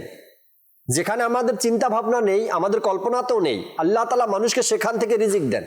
এই জন্য হার মানা নয়, হেরে যাওয়া নয়, আপনি চেষ্টা চালিয়ে যান, ধৈর্য ধরুন, এবং আল্লাহ তাআলার দরবারে রিজিকের ব্যবস্থা রয়েছে আপনার জন্য। আসলে এই চেষ্টা যে করে তার জন্য পথ সহজ হয়ে যায়। চেষ্টার সাথে সাথে আল্লাহ পাকের উপর ভরসা রাখুন, ইনশাআল্লাহ আল্লাহ পাক আপনাদের জন্য পথ সুগম করে দিবেন। রমজান মাস চলছে, রমজান মাসে অনেকে সাদকাতুল ফিতর আদায় করেন। তো সাদকাতুল ফিতর এটা অনেকে ঈদের দিন আদায় করেন, তো চাইলে রমজানের সময়গুলো তো আদায় করা যায়, কিন্তু ঈদের দিন ঈদের নামাজের আগে আদায় করতে হবে, আর রমজানে চাইলেও কেউ আদায় করতে পারবে। জি জি। তো বলা হচ্ছে যে সাদকাতুল ফিতরের ব্যাপারে এসেছে, ঈদুল ফিতরের সকালে সুবহে সাদিকের সময় ফিতরা প্রদান করা ওয়াজিব। আপনি চাইলে রমজান মাসে এমনকি এর আগেও দিতে পারবেন। ফিতরার টাকা প্রদানের সময় সেই দিনের বাজার মূল্য জেনে নেওয়া উচিত, যাতে কোনো কমতি না হয়। ফিতরার প্রকৃত নির্ভরযোগ্যতা হচ্ছে পরিমাণের ভিত্তিতে। যেহেতু পরিমাণ সম্পর্কে আলেমদের বিভিন্ন মত পার্থক্য রয়েছে, তাই সাধারণ মানুষের সুবিধার্থে পণ্যের পরিবর্তে অর্থের নির্ধারিত পরিমাণ উপরে উল্লেখ করা হয়েছে, যাতে ফিতরা নিশ্চিতভাবে আদায় হয়ে যায়। বর্তমান সময়ে ফিতরার যে সর্বনিম্ন অর্থ সেটা হচ্ছে 110 টাকা, যা গম বা আটার পরিমাণ এই অনুযায়ী নির্ধারণ করা হয়েছে। তো কেউ যদি একেবারে সর্বনিম্ন ফিতরা আদায় করতে চায় একজনের জন্য, তো সে আদায় করবে 110 টাকা। কেউ যদি জব দিয়ে আদায় করতে চায় তাহলে বাজার মূল্য হচ্ছে 595 টাকা। কেউ যদি খেজুর দিয়ে আদায় করতে চায় তাহলে 2475 টাকা। কেউ যদি কিশমিশ দিয়ে আদায় করতে চায় 2640 টাকা, এবং কেউ যদি পনির দিয়ে আদায় করতে চায় তাহলে 2805 টাকা।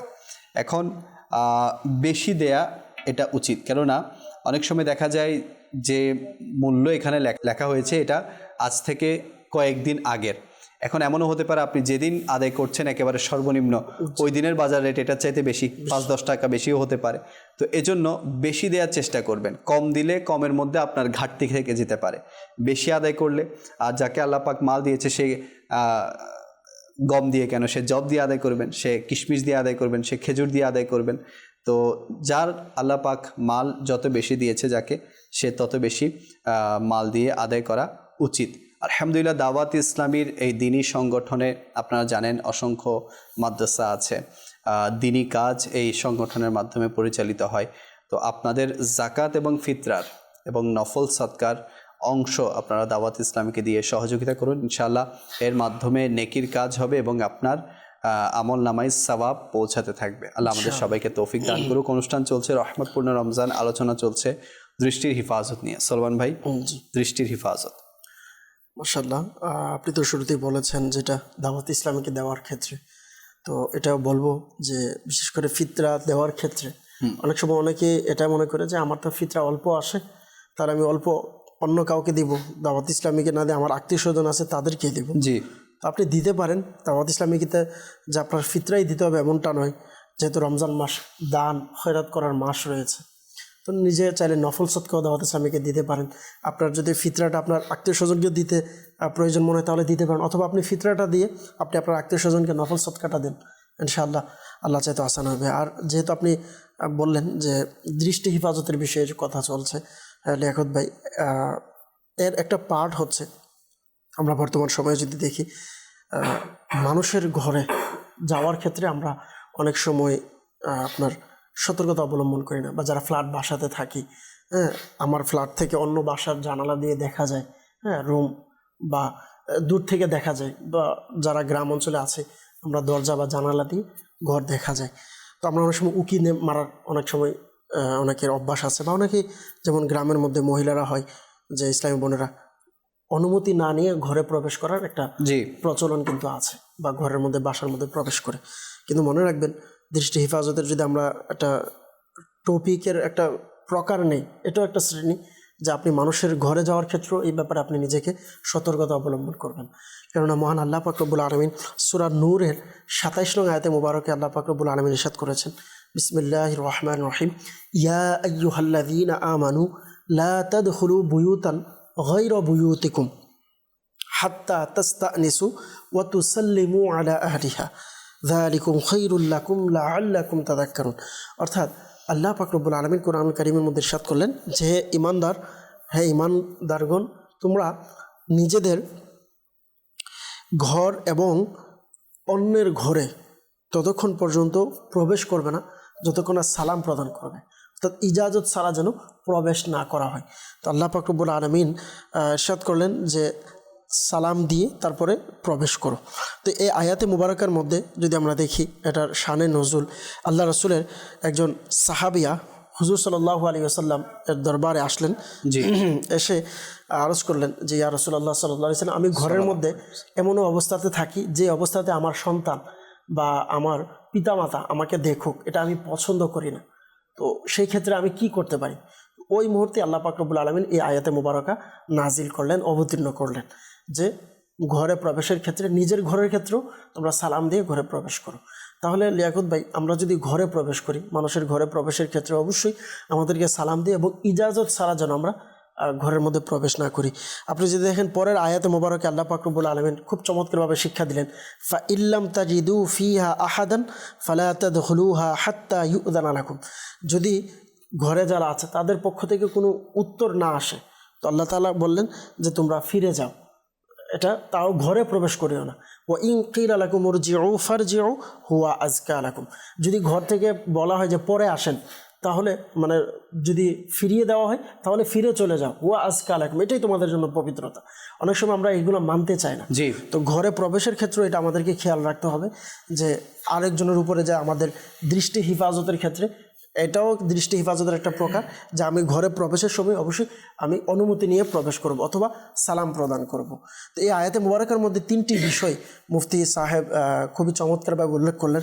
সর্বপ্রথম হচ্ছে, আপনি যদি ঘরে প্রবেশ করেন, এই আয়াত থেকে এটা সাবিত হয়, প্রমাণিত হয় যে ঘরে প্রবেশ করার ক্ষেত্রে, অন্যের ঘরে প্রবেশের ক্ষেত্রে ইজাজত ছাড়া দাখিল হওয়া, মানে প্রবেশ করে, এটা জায়েজ নাই।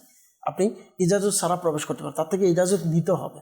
দ্বিতীয়ত হচ্ছে, আপনি ইজাজতের ক্ষেত্রে যদি এরকমও করতে পারেন, সালাম দিতে পারেন অথবা তসবিহ পড়তে পারেন। কিতাবের মধ্যে আসছে আপনি সুবহানাল্লাহ, আলহামদুলিল্লাহ, আল্লাহু আকবার, এভাবে আওয়াজ দিয়ে আপনি আপনার ঘরের মধ্যে প্রবেশ করতে পারেন, নিজের ঘরে। দ্বিতীয়ত হচ্ছে, অপর জায়গাতে এটা বললেন যে এর থেকে এটাও সাবিত হয় যে যদি পূর্বেই মোলাকাত হয়ে থাকে, তাহলে ঘরে যাওয়ার ক্ষেত্রে আপনি সালাম দিতে পারেন, আসসালামু আলাইকুম, আমি কি ঘরে আসতে পারি কিনা, এভাবে আপনি অনুমতি নিতে পারেন।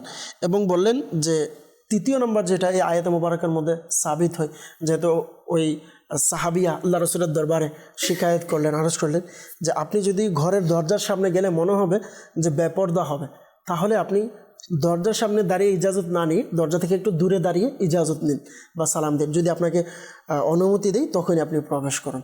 তো আল্লাহ পাক চাইতো ইনশাআল্লাহ কারীম এভাবেও আমরা আমাদের চোখের হেফাজত করতে পারবো ইনশাআল্লাহ। সুবহানাল্লাহ, চমৎকার যুগ ছিল না? জি। যে পর্দার ব্যাপারে কত মানে সূক্ষ্ম চিন্তা ভাবনা ওনারা করতেন, যে আমাকে যাতে কেউ দেখে না ফেলে, বা আমি যাতে কাউকে কোনো না মাহরামকে দেখে না ফেলি। আজকে আমাদের এই চিন্তাধারা একদমই নাই বললেই চলে। আজকে আমরা নিজের ঘর থেকেই অপর ঘর, যখন সামনাসামনি ঘর থাকে, তো মানে ওইদিকে দৃষ্টি দিয়েই থাকি যে ওই ঘরে কি হচ্ছে না হচ্ছে। এরপর চলার ক্ষেত্রে আমরা যদি কোনো ঘরের সামনে দিয়ে গমন করি, তাহলে আমরা খামাখা অন্য ঘরের দিকে আমরা নজর দিয়ে থাকি, সেখানে কি চলছে না চলছে আমরা দেখে থাকি। তো এই ব্যাপারে সজাগ দৃষ্টি থাকা উচিত যে কি দেখার আছে এবং কি দেখার নাই। শরীয়তে আমরা এটা বর্ণনা করা হয়েছে যে কতটুকু আমি দেখতে পারবো আর কতটুকু দেখতে পারবো না। আর যত বেশি চোখকে নিচু রাখা যাবে, তত বেশি আপনার মারেফত নসিব হবে, তত বেশি আপনার দিল নরম হবে, তত বেশি আপনার রুহানিয়ত নসিব হবে। হাসান ভাই কি বলবেন? জি হুজুর, আমরা তো পুরুষদের ব্যাপারে হয়তো শ্রবণ করেছি পুরুষদের দৃষ্টি রাখার সম্পর্কে, তো মহিলাদের ব্যাপারে আমি আরেকটু আলোচনা করার চেষ্টা করছি। তো যেভাবে পুরুষদেরকে আল্লাহ তাআলা দৃষ্টির নিচে রাখার সম্পর্কে আলোচনা করেছেন, কোরআনের মধ্যে নির্দেশ দিয়েছেন, ঠিক সেইভাবে পরবর্তী আয়াতের মধ্যে আল্লাহ তাআলা বিস্তারিত তাদের সম্পর্কে বিশাল একটা আয়াত অবতীর্ণ করেছেন। এখানে প্রথমে বলেছেন আল্লাহ তাআলা এই আয়াতের মধ্যে ইরশাদ করেছেন, বিসমিল্লাহির রহমানির রহিম, ওয়াকুল লিল মুমিনাতি ইয়াগুদুদনা মিন আবসারিহিন্না ওয়া ইয়াহফাজনা ফুরুজাহুন্না। এতটুকু হচ্ছে যেভাবে পুরুষদেরকে নির্দেশ দেওয়া হয়েছে ঠিক সেম কথা। এরপরে আল্লাহ তাআলা বলেন ওয়ালা ইউবদিনা জিনাতাহুন্না, মহিলারা যেন, প্রথমে তো বলেছেন মহিলারাও যেন কি পুরুষদের মতো দৃষ্টি নিচে রাখে, পুরুষদের মতো নিজের লজ্জাস্থানের হেফাজত করে। এরপর বলা হচ্ছে ওয়ালা ইউবদিনা জিনাতাহুন্না, তারা তাদের সৌন্দর্য জিনত এগুলো যেন প্রকাশ না করে। এরপর বলা হচ্ছে ইল্লা মা যহারা মিনহা, তবে স্বাভাবিকভাবে যেটা প্রকাশ পেয়ে যায় এটা ব্যতীত। কিন্তু মুফাসসিরিন কিরাম বর্তমান সময়ের জন্য মনে করেন স্বাভাবিকভাবে আমাদের মুখমণ্ডল প্রকাশ হয়ে যায়, হাত প্রকাশ হয়ে যায়, পায়ের পাতা, মহিলাদের ক্ষেত্রে এগুলো স্বাভাবিক। আয়াতের মধ্যে বলা হচ্ছে ইল্লা মা যহারা মিনহা, যেগুলো স্বাভাবিকভাবে প্রকাশ হয়ে যায় এটা ব্যতীত বাকি সৌন্দর্য যেন প্রকাশ না করে। কিন্তু বর্তমান সময়ের যে ফিতনা ফেসাদের যুগ চলছে, এটার কারণে বর্তমানে ওলামায়ে কিরাম বলেছেন মুখমণ্ডল, হাত, পা এগুলোও পর্দার মধ্যে নিয়ে আসতে হবে, প্রকাশ করা যাবে না। এরপরে বলেন ওয়াল ইয়াদরিবনা বিখুমুরিহিন্না আলা জুয়ুবিহিন্না, মহিলারা যেন তাদের বুক, ঘাড় এগুলোও যেন চাদর দিয়ে ঢেকে রাখে। যখন এই আয়াত এটা মহিলারা তৎকালীন সময়ে জানতে পারলেন, তখন ইনারা তো স্বাভাবিক হয়তো পর্দার আলোচনা আসেন তারা এইভাবে পর্দা করতেন। তারা যখন এই আয়াতটা শুনেছে, তাদের যে চাদর ছিল, চাদর ছিঁড়ে ছিঁড়ে তারা উড়না বানিয়ে তাদের বুক এবং ঘাড় জড়িয়ে নিয়েছে। এভাবে তারা সাথে সাথে এটা কোনো প্রশ্ন না করে যখনই আয়াত শুনেছেন, আল্লাহ নবী সাল্লাল্লাহু আলাইহি সাল্লামের সাহাবিয়ারা এভাবে তারা কি আমল করা শুরু করে দিয়েছেন। এরপর আরো বলা হচ্ছে ওয়ালা ইউবদিনা জিনাতাহুন্না, তারা যেন সৌন্দর্য প্রকাশ না করে কাদের সামনে, ইল্লা লিবুলাতুহুন্না বলে আল্লাহ তাআলার আয়াত, বিশাল একটা আয়াত। আজকে আমি বাংলা অনুবাদ করছি। বলা হচ্ছে কাদের কাছে আমি মুখটা দেখাইতে পারবো, আমার হাত দেখাইতে পারবো, পায়ের পাতা দেখাইতে পারবো। কিতাবের মধ্যে বলা হচ্ছে কোরআন কারিমের স্বামী, বাবা এবং শ্বশুর, ছেলে, স্বামীর ছেলে, ভাই, ভাতিজা, ভাগ্নে, মুসলিম নারী দাসী, মুসলিম নারী দাসী, এবং যে সমস্ত বয়স্ক লোক হয়ে গেছে, যারা একদম বৃদ্ধ হয়ে গেছে, যাদের কাছে খারাপ চিন্তা ভাবনা আসে না, তাদের সামনে যেতে পারবে। আরো বলা হচ্ছে অবু শিশু, তাদের সামনে কি মুখ এবং হাত খোলা রেখে যেতে পারবে। তবে আরো একটা শর্ত দেওয়া হচ্ছে, তবে যেন কি না হয়, ফিতনা হওয়ার যেন সম্ভাবনা না থাকে। যদি এটা থাকে, তাদের সামনেও আমি বৃদ্ধ ব্যক্তির সামনে আমি কি মুখ দেখিয়ে যেতে পারবো না, যদি ফিতনার কি থাকে সম্ভাবনা থাকে। এরপর আল্লাহ তাআলা কোরআন কারিমের শেষ অংশে, এই আয়াতের শেষ অংশে বলেছেন ওয়াতুবু ইলাল্লাহি জামিআ আইয়াতুহাল মুমিনুনা লাআল্লাকুম তুফলিহুন। আল্লাহ তাআলা বলেন যারা আল্লাহ সবাই জানে কি আল্লাহ তাআলার দরবার যদি এরকম গুনাহ হয়ে যায়, কখনো আল্লাহ তাআলার দরবার তওবা করে, ইনশাআল্লাহ আল্লাহ তাআলা কি তাদের সকলের গুনাহ ক্ষমা করবেন, তাদের দোয়া কবুল করে নেবেন। আরেকটা আয়াত আমি অ্যাড করে আমি শেষের দিকে চলে যাচ্ছি। আমরা দেখেন আমাদের হাত, আমাদের চোখ, আমাদের মুখ, কথা বলার যে একটা নিয়ামত, এগুলো এক একটা আমাদের জন্য নিয়ামত।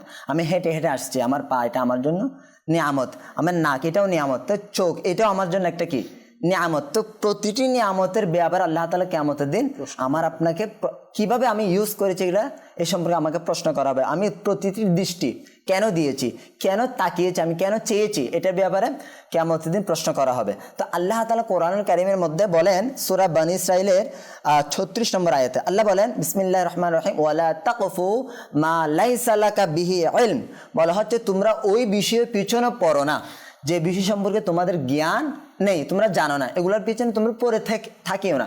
এটা আল্লাহ তাআলার অর্ডার। এখানে এটার ব্যাপারে অনেক কিছু আসে এতটুকু আয়াতের অংশের মধ্যে। এরপরে বলেন ইন্নাস সামআ ওয়াল বাসারা ওয়াল ফুয়াদা কুল্লু উলাইকা কানা আনহু মাসউলা। আল্লাহ বলেন নিশ্চয় কান, চোখ এবং অন্তর, এগুলা সব অঙ্গগুলো তোমরা কিভাবে ইউজ করেছো, কিভাবে ব্যবহার করেছো, এগুলো সম্পর্কে কিয়ামতের তোমাদের প্রত্যেক থেকে প্রশ্ন করা হবে। তাফসীরের মধ্যে আসছে কিয়ামতের দিন বান্দাকে বলা হবে তুমি অন্তর দিয়ে কি চিন্তা করেছো, খারাপ চিন্তা না ভালো চিন্তা করেছো, নাকি কোনো ধরনের চিন্তা করেছো, এগুলো প্রশ্ন করা হবে। এই চোখ দিয়ে আমি দিয়েছি, এটা কি ভালো কাজে ব্যবহার করেছো না কোন খারাপ কাজে ব্যবহার করেছো, এগুলো সবগুলো সকলের সামনে প্রশ্ন করা হবে। কান দেখি ভালো কথা শুনেছো না গান বাজনা, আমি যা শুনতে নিষেধ করেছি এগুলো তোমরা শুনেছো, এগুলো সম্পর্কে প্রত্যেকটা নিয়ামত সম্পর্কে আল্লাহ তাআলা আমাকে আপনাকে প্রশ্ন করবে। এই জন্য আমাদেরকে সতর্কতা, মেইন হচ্ছে কি আল্লাহ তাআলা আমাকে দেখছেন। আল্লাহ তাআলা আমি চোখের কোণা দিয়ে কেন, কি জন্য, কি নিয়তে তাকাচ্ছি, এটা যদি আমি আল্লাহ তাআলা ভয়টা নিয়ে আনি, ইনশাআল্লাহুল কারীম আল্লাহ তাআলার দয়ায় আমি আপনি গুনাহ থেকে বাঁচতে পারবো, এবং কি কিয়ামতের দিন আল্লাহ তাআলার দয়ায় আমি রহমত প্রাপ্ত হয়ে জান্নাতে প্রবেশ করতে পারবো। হাসান ভাই, আপনি একটা কথা বলেছেন যে অনেক সময় আগেকার যুগে এটা ছিল যে ফেসও দেখার অনুমতি ওলামায়ে কেরাম দিয়েছিল, হাত এবং পা। বর্তমান সময়ও দেখা যায় যে কিছু সংখ্যক মহিলারা দেখা যায় তারা বোরখা তো পরে, কিন্তু তাদের ফেস খোলা রাখে, তাদের হাত খোলা রাখে, এবং হয়তোবা তারা এটাই প্রেজেন্ট করতে চায় যে তাদেরকে দেখা হোক, পুরুষরা তাদের দিকে চোখ দিক। তো এইভাবে বোরখা পরার কোনো মানে হয় না। আপনি যদি পর্দা করেই থাকেন তাহলে পরিপূর্ণ পর্দা আপনাকে করতে হবে। এখানে শরীয়ত বলে দিয়েছে যে কার কার সামনে আপনি আপনার সৌন্দর্যকে প্রকাশ করতে পারবেন, কার কার সামনে আপনি প্রকাশ করতে পারবেন না। এখন আপনি এই নিয়তেই আপনার ফেস খোলা রেখেছেন যে যাতে পুরুষরা আপনার দিকে চোখ দিক। তো এক্ষেত্রে আপনি নিজেও গুনাহের বাজারকে গরম করছেন, সেই সাথে অন্য একটা পুরুষকেও আপনি গুনাহের মধ্যে লিপ্ত করে ফেলছেন। আপনি যেটা বললেন না, বর্তমান সময়ে অনেকে বোরকা পরে, আসলে আপনি যদি খেয়াল করেন দুইটা বর্তমান সময়ের জন্য দুই জিনিস, একটা হচ্ছে বোরকা আর একটা হচ্ছে পর্দা। কেউ বোরকা পরেই মানে পর্দা হচ্ছে এটা না, এটা বোরকা একটা মানে সাধারণ একটা ড্রেসের মতো হয়ে গেছে, একটা ফ্যাশন হয়ে গিয়েছে। হ্যাঁ, অনেক সময় বোরকা এই জন্যই পরা হয় যাতে আকৃষ্ট হয় বা দেখতে সুন্দর লাগে, হ্যাঁ, রাস্তায় বের হওয়ার সময়। তো এই জন্য বোরকা পরাই মানে যে এটা মানে আমি পর্দা করছি এটা নয়। পর্দার পরিপূর্ণ বিষয়টাই আলাদা। পর্দার ক্ষেত্রে আলহামদুলিল্লাহ দাওয়াত ইসলামীতে মাদিনী বোরকা বলা হয়, খুবই সুন্দর চমৎকার, যেটার মাধ্যমে আপনি পরিপূর্ণ শরীর ঢেকে থাকে। এবং এই বোরকার মধ্যে আসলেই জওয়ান নাকি বৃদ্ধ কেউ আছে এটা বোঝা মুশকিল হয়। তো এরকম যদি হয় তাহলে তো আলহামদুলিল্লাহ মক্কা মদিনা। আর নজরের ক্ষেত্রে বিশেষ করে পূর্বেও আলোচনায় বলা হয়েছে, বারবার বলা, এরপরেও জানি না হয়তো যারা ঘুরছে তারা তো আর দেখছে না, কিন্তু যারা দেখছে হয়তো মাশাআল্লাহ তারা বসে আছে, যাচ্ছে না। আপনি এখনো পর্যন্ত দিন যতই যাচ্ছে, রমজান যত শেষ হচ্ছে, জি জি, বাজার বলেন মার্কেট বলেন, মানে এখন তো শেষের দিকে বাজারগুলোতে আরো ভিড় বেশি। দিনের বেলাও আপনি এখন মানে সুযোগ পাওয়া যাচ্ছে না, শুধু মহিলা আর মহিলা, আল্লাহ পাক হেফাজত করুক। তো দেখেন লিয়াকত ভাই, মনে রাখবেন যেহেতু নজরের বিষয় আসছে কথা, তো নজর বলা হচ্ছে যে আন-নাদরু সাহমুন সাম্মা ইলাল কলব, যে নজর এটা হচ্ছে দৃষ্টি একটি এমন তীর যা অন্তরের মধ্যে বিষ ঢেলে দেয়, অন্তরের মধ্যে বিষ ঢেলা দেয়, এটা এমন একটা তীর দৃষ্টি। আবার অপর জায়গাতে আপনি পূর্বে বলেছিলেন, এটা হাদিসে মুসলিম শরীফের হাদিসে মুবারাকার মধ্যেও আছে যে আল আইনানি জিনাহুমা আন নজরু, চোখের বেবিচার হলো দেখা, এটাও একটা চোখের বেবিচার, যেটা জিনা, চোখের বেবিচার। আল্লাহ পাকের নেককার বান্দারা কেমন ছিলেন, হ্যাঁ, আপনি যখন পূর্বের বুজুর্গানে দিনের এনাদের আলোচনা শুনবেন, পড়বেন, যে কখনো হাঁটার সময় কারো দিকে নজর পড়েছে, কারো ঘরের দিকে, বাস মৃত্যুর আগ পর্যন্ত দৃষ্টি উপরের দিকে তোলা এনারা নিয়ত করে নিয়েছে যে দৃষ্টি আর উপরের দিকে। এমন এমন বুজুর্গানে দিনদের ঘটনা পড়েছে যে তারা চোখ দিয়ে মানে শয়তানের কিছুক্ষণ ধোকার কারণে চোখ গুনাহের কাজ করে ফেলেছে, চোখ উপড়ে ফেলেছে। এমন এমন বুজুর্গদের জীবনী আমরা দেখতে পাই। তো আসলে ইনাদের উপর আল্লাহ পাকের দয়া ছিল, যার কারণে গুনাহ, সামান্যতম পরিমাণ গুনাহ যদি স্পর্শ হয়ে যেত, ইনারা নিজেকে এমনভাবে শাস্তি দিতেন যে নফস ইনাদের থেকে মাফ চাইতো যে বাস মাফ করে দেন আমাদেরকে, আর গুনার কাজে আপনাকে হয়তো বা সামনের দিকে নিয়ে যাবো। ইনশাল্লাহ আসবো সালাম ভাই শেষের দিকে, যেহেতু কিছু রিকোয়েস্টেড কালাম দর্শকরা শুনতে চেয়েছেন, যেগুলো কালাম সেগুলো আমরা কয়েক লাইন করে সজীব ভাইয়ের থেকে শুনে নেব। জি।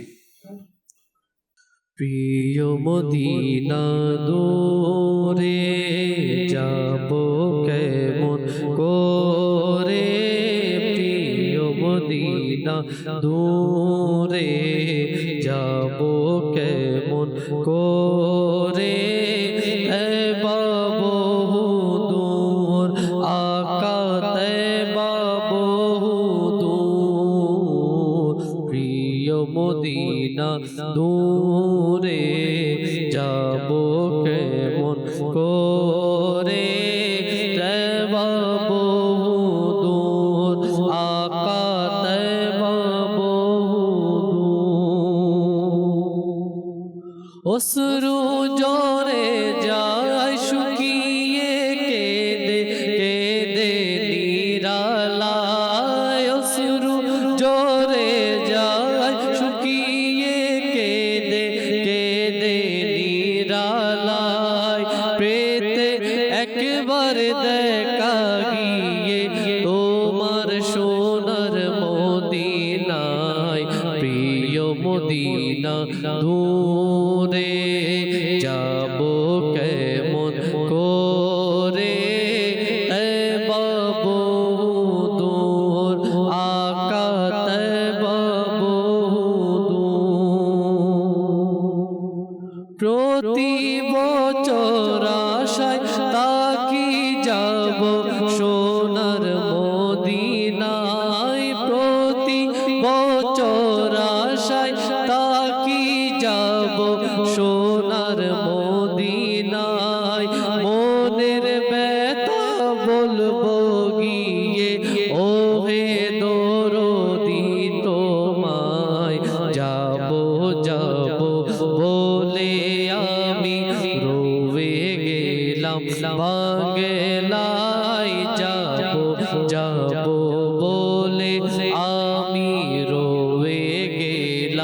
বাংলায় সবাই ছেড়ে চলে গেল, কেউ তো নিল না আমায়। তয়বা বহুদূর আকা, তয়বা বহুদূর। আল্লাহুম্মা সাল্লি আলা সাইয়্যিদিনা মুহাম্মাদি, আল্লাহুম্মা সাল্লি আলা সাইয়্যিদিনা মুহাম্মাদি। ও মাঝি ভাই একটু দাঁড়াও, সাথে লয়ে যাও আমায়। ও মাঝি ভাই একটু দাঁড়াও, সাথে লয়ে যাও আমায়। গরিব আমি যাব কি প্রিয় নবীর রওজায়, হৃদয় জুড়ে একই ধ্বনি যাব আমি মদিনায়। হৃদয় জুড়ে একই ধ্বনি যাব আমি মদিনায়। তার চরণে মরব আমি, মরব না গো বাংলায়। আল্লাহুম্মা সাল্লি আলা সাইয়্যিদিনা মুহাম্মাদি, আল্লাহুম্মা সাল্লি আলা সাইয়্যিদিনা মুহাম্মাদি। সাল্লাল্লাহু আলা মুহাম্মদ সাল্লাল্লাহু আলাইহি ওয়াসাল্লাম। কুদৃষ্টির অন্যতম একটা বর্তমান সময়ে মাধ্যম হচ্ছে সোশ্যাল মিডিয়া। সোশ্যাল মিডিয়া বিশেষ করে ইউটিউব, ফেসবুক, ইনস্টাগ্রাম, টুইটার। তো বান্দা স্ক্রলিং করতে করতে করতে দেখতে দেখতে দেখতে কতক্ষণ বাঁচবে? ফেসবুকে কিন্তু কুদৃষ্টি দেয়া থেকে বাঁচা খুবই কঠিন বিষয়। আপনি না চাইলেও কুদৃষ্টি দিতে হবে, অর্থাৎ আপনার দৃষ্টি খারাপ জায়গায় পড়েই যাবে। তো এজন্য যত বেশি সোশ্যাল মিডিয়ার ইউজ থেকে বাঁচা যাবে, তত বেশি আপনি কুদৃষ্টি থেকে হেফাজত থাকবে। কি বলেন? অবশ্যই মাশাআল্লাহ, আপনি যেটা বললেন ফেসবুক বলেন, ইউটিউব বলেন, আসলে আমার মনে রাখতে হবে যে আল্লাহ পাক রব্বুল আলামিন আমাকে দেখছেন। আপনি যেটা বললেন হয়তো অন্যান্য জায়গাতে সহজ, কিন্তু সোশ্যাল মিডিয়ার মাধ্যমে বা মোবাইলের মাধ্যমে নিজের চোখকে হেফাজত করাটা তখনই কিন্তু বান্দার আসল পরিচয়। একাকিত্বে যখন থাকে, হ্যাঁ মোবাইল আছে তো আমি আছি পার্সোনাল, আর কেউ নেই, তখন আমার পরিচয় পাওয়া যায় যে আসলে আমি কতটুকু নেককার বা আমি কতটুকু আল্লাহ পাককে ভয় করি। এটা ওই সময় বা ওই মুহূর্তটা হচ্ছে সবচেয়ে বড় গুরুত্বপূর্ণ সময়, নিজেকে চেনার, নিজেকে জানার সবচেয়ে গুরুত্বপূর্ণ সময় বলা যায়। আপনি যখন ফেসবুক চালাবেন বা ইউটিউব চালাবেন, তখন আপনি বুঝতে পারবেন। আপনি আলহামদুলিল্লাহ ফেসবুক যদি চালান, তো আলহামদুলিল্লাহ দাওয়াতে ইসলামী আছে, মাদানী চ্যানেল আছে, এটা তো আমাদের জন্য অনেক বড় একটি নিয়ামত। এক তো হচ্ছে আপনি বাঁচতে পারছেন না, তো কীভাবে বাঁচবেন? আলহামদুলিল্লাহ দাওয়াতে ইসলামী আমাকে আপনাকে কীভাবে বাঁচবেন পথও দেখিয়েছেন, রাস্তাও দেখিয়েছেন, পদ্ধতিও দেখিয়েছেন। এখন এটার থেকে বাঁচার জন্য আমাকে ওই রাস্তায় আসতে হবে, ওই পদ্ধতিকে অবলম্বন করতে হবে। আর অবলম্বন করলে কি ফায়দা আছে? আপনি যদি দেখেন, যারা দর্শক আছেন, যে আল্লাহ রাসূল সাল্লাল্লাহু আলাইহি সাল্লাম হাদিসে পাকের মধ্যে ইরশাদ করেছেন, মা মিন মুসলিমিন ইয়ানজুরু ইলা মাহাসিনিল মারআতি আউওয়ালা মাররাতিন সুম্মা ইয়াগুদ্দু বাসরাহু ইল্লা আহাদাসাল্লাহু লাহু ইবাদাতান ইয়াজিদু হালাওয়াতাহা। অর্থাৎ কোনো মুসলমান ব্যক্তি কোনো নারীর সৌন্দর্যের দিকে একবার তাকালো, এরপর সে তার দৃষ্টিকে নামিয়ে নিল, আল্লাহ তাআলা তার অন্তরের ইবাদতের এমন স্বাদ দান করবে যা সে অনুভব করতে পারবে। সুবহানাল্লাহ, মানে এমন স্বাদ আল্লাহ তাআলা দিবে, সে নিজে অনুভব করতে পারবে যে আল্লাহ পাক আমাকে ইবাদতের এই স্বাদটা দিয়েছেন। আপনি যদি দেখেন অপর জায়গাতে হাদিসে পাকের মধ্যে বর্ণিত আছে যে মান তারাকাহা মিন মাখাফাতি আবদালতুহু ঈমানান ইয়াজিদু হালাওয়াতাহু ফি কলবিহি। হাদিসে কুদসি যে আল্লাহ পাক ইরশাদ করেন যে আমার ভয়ে তার দৃষ্টিকে ফিরিয়ে নেবে, আমি তার অন্তরে এমন ঈমান সৃষ্টি করব যাতে সে তার স্বাদ পাবে। সুবহানাল্লাহ। আপনি অপর জায়গাতে যদি দেখেন, হুজুর সাল্লাল্লাহু তাআলা আলাইহি ওয়াসাল্লাম কুদৃষ্টির ব্যাপারে বলেছেন যে আমরা নিজের কুদৃষ্টিকে যদি বাঁচাতে পারি তাহলে আল্লাহ পাক ইমানের নূর দিবে এবং ইবাদতের লজ্জাত বা ইবাদতের যে স্বাদ আল্লাহ তাআলা দান করবে এবং বান্দা সে এটা অনুভবও করতে পারবে যে আল্লাহ পাক আমাকে ইবাদতের স্বাদ দিয়েছেন। তো এই জন্য খুবই চমৎকারভাবে বলা হয় যে চোখ বুজে নেওয়া এটা কঠিন, ওরকম কঠিন কোনো বিষয় নয় চোখ বুজে নেওয়া, তবে চোখ খোলা রাখার পর পরবর্তীতে কষ্টে ধৈর্য ধারণ করা এটা হচ্ছে কঠিন। অর্থাৎ চোখ বন্ধ থাকা এটা কঠিন নয়, কিন্তু চোখ খোলার পর দেখার পর এটাকে কন্ট্রোল রাখা এটাই হচ্ছে সবচেয়ে বড় পরীক্ষা। মাহে রমজান চলছে, আমরা কোরআনে পাককে দেখে দেখে চোখের জ্যোতি বাড়াতে পারি। আমরা মক্কা মদিনার সিনারি দেখে, ছবি দেখে, ভিডিও দেখে আমরা চোখের লজ্জত নিতে পারি, চোখের আসল যে হক সেটা আদায় করতে পারি। তো যে বিষয়গুলো বলা হচ্ছে, বিশেষ করে পরনারী, হারাম জিনিস, হারাম দৃশ্য, এগুলো না দেখে আমরা যদি ভালো ভালো জিনিস দেখি, ভালো ভালো সিনারি দেখি, ছবি দেখি, ইনশাআল্লাহ চোখের জ্যোতিও বাড়বে, চোখের হিফাজতও হবে এবং এর ফজিলত আমাদের অর্জন হবে। অনুষ্ঠানের সময় প্রায় শেষ হয়ে গেছে, হাসান ভাই কি বলবেন? আমি শেষ মাদারী ফুল মহিলাদের ব্যাপারে অ্যাড করছি। এতক্ষণ তো বেশিরভাগ পুরুষদের ব্যাপারেই আলোচনা হয়েছে। তো একদিন আল্লাহ রসুল সাল্লাল্লাহু আলাইহি সাল্লামের দরবারের মধ্যে হজরতে উম্মে সালমা রাদিয়াল্লাহু তাআলা আনহা এবং হজরতে মাইমুনা রাদিয়াল্লাহু তাআলা আনহা এনারা দুইজন অবস্থান করছিলেন। হঠাৎ করে হুজুর সাল্লাল্লাহু আলাইহি সাল্লামের দরবারে একজন সাহাবী যার নাম ইবনে উম্মে মাকতুম, এই সাহাবী আসছিল। তো ইনি আসাতে দেখে ওই আল্লাহ রসুল সাল্লাল্লাহু আলাইহি সাল্লামের কাছে যে দুইজন মহিলা ছিলেন হজরতে উম্মে সালমা এবং মাইমুনা রাদিয়াল্লাহু তাআলা আনহা, তো ইনারা যাচ্ছিল না। তখন আল্লাহ রসুল সাল্লাল্লাহু আলাইহি ওয়াসাল্লাম বললেন তোমরা পর্দা করো, এখান থেকে পর্দা করে চলে যাও। তখন ইনারা বলল যিনি আসছেন হজরতে ইবনে উম্মে মাকতুম, ইনি তো অন্ধ, আমার তো যাওয়ার কি নাই, প্রয়োজন নাই। তখন আল্লাহ রসুল সাল্লাল্লাহু আলাইহি ওয়াসাল্লাম তাদেরকে উদ্দেশ্য করে বললেন তোমরাও কি অন্ধ? সাহাবী অন্ধ, তোমরাও কি অন্ধ? জি। তখন এটাতে এতটুকু এটা থেকে বোঝা যাচ্ছে যেভাবে আমি পুরুষ মহিলাকে দেখতে পারবো না, ঠিক সেইভাবে মহিলারা পুরুষকেও দেখতে পারবে না। হ্যাঁ, এখন একটা কথাও আসতে পারে, এখন বলা হচ্ছে যে কি আমি প্রয়োজনে ডাক্তার কিভাবে দেখাবো, তো ডাক্তার দেখাতে গিয়ে যতটুকু প্রয়োজন ততটুকু আমি করতে পারবো।